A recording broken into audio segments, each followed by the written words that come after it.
just a quick heads up, if you have these models and you'd like them to handle a little better in the turns on the street or whatever, with the sway bar kit here that I'm using, I didn't install them yet on here, but let me move this one to show you on this model.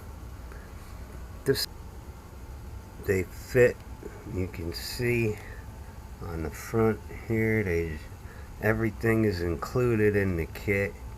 No need to buy anything extra. They wouldn't fit on the back because of the way the rear shock is mounted on here, but on these models they will fit no problem.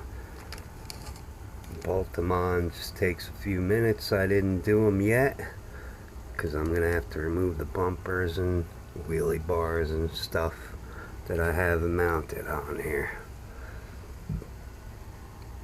But yep, that's the kit.